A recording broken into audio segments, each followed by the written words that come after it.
Bismillahirrahmanirrahim. Assalamualaikum warahmatullahi wabarakatuh. Kita melanjutkan yang sesi sebelumnya ya. Jadi kita sudah ada di materi balok silang. Sebelumnya kan sudah dibahas untuk konsepnya, jadi pemahamannya balok silang itu seperti apa, maksudnya balok silang itu gimana, dia ada di sumbu apa. Jadi kalau kita bicara balok silang itu sumbunya sudah 3 dimensi, ada X, Y, dan Z.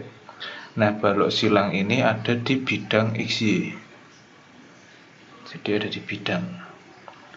Kalau yang sebelum-sebelumnya kita bicara 2 dimensi, itu ada di bidang XY juga, tapi XY-nya berdiri. Kalau yang ini XY-nya tidur.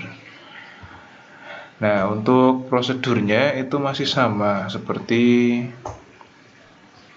pembahasan pada struktur rangka dan struktur portal.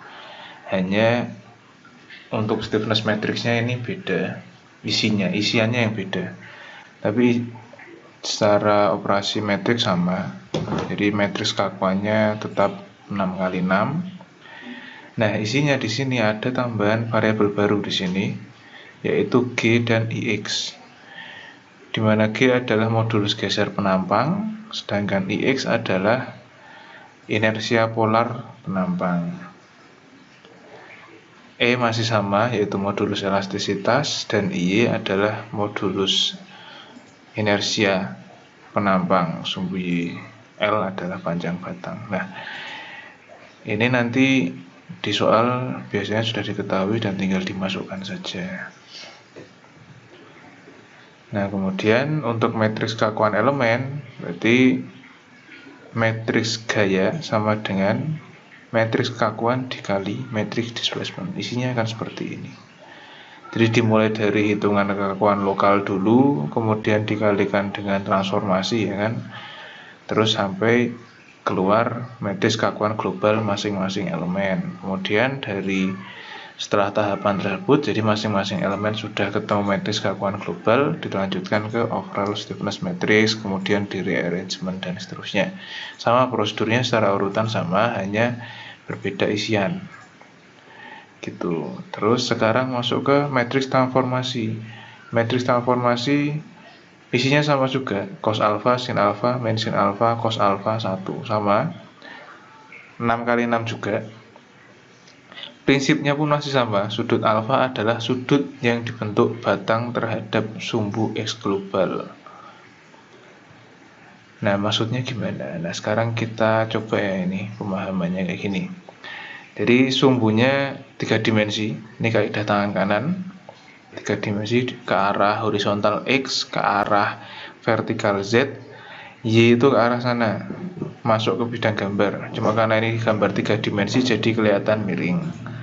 Tapi aslinya ketiga sumbu ini saling tegak lurus, X tegak lurus dengan Z, X tegak lurus dengan Y tegak lurus dengan Z, Y tegak lurus dengan semuanya, X tegak lurus dengan semuanya, Z pun seperti itu juga. Jadi masing-masing saling tegak lurus.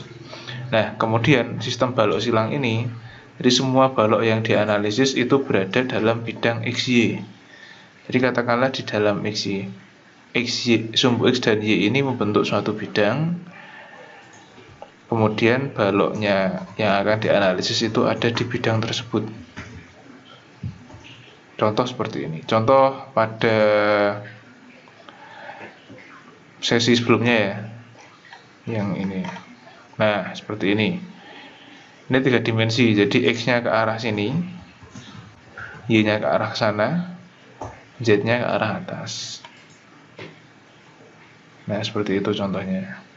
Jadi sistem balok ini ada di bidang X dan Y, karena Z-nya ke atas. Begitu. Nah, ini bidang X dan Y, Z-nya ke atas. Nah, X, Y, Z-nya ke sana, seperti itu. Jadi sistem balok ini yang saling silang ini ada di bidang XY. Oke, setelah itu ini saya kasih contoh yang sederhana. Jadi hanya ada 2 balok, sini tumpuan, di sini tumpuan, kemudian bertemu di sini. Sudut alfanya, sebelum kita bicara sudut alfa, kita tentukan dulu nodalnya. Katakanlah nodal 1, kemudian ini nodal 2, ini nodal 3. Katakanlah di sini elemen 1 dan di sini elemen 2. Nah, untuk menghitung alfa, untuk alfa elemen 1, Apabila I-nya 1 dan J-nya 2, maka arah sumbu lokalnya ke sini ya. Sumbu lokal X-nya ke sini. Berarti sumbu lokal X berimped dengan sumbu global X, maka alfanya sama dengan 0 untuk I1 J2.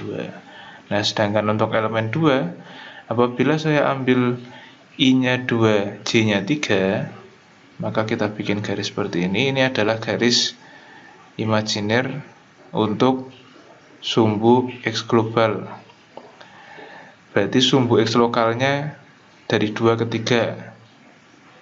Untuk I-nya 2, J-nya ke 3, berarti sumbu lokalnya ke sana, maka ini akan membentuk 90 derajat. Ingat ya, supaya tidak bingung, jadi ini bukan miring. Elemen 2 ini bukan miring. Dia tegak lurus dengan elemen 1. Hanya ini dipandang 3 dimensi, jadi kelihatan miring. Nah, sumbu 2 ini, batang 2 ini, apabila I-nya 2, J-nya 3, maka alfanya 90 derajat. Karena dia ke sana. Diukur terhadap sumbu X global.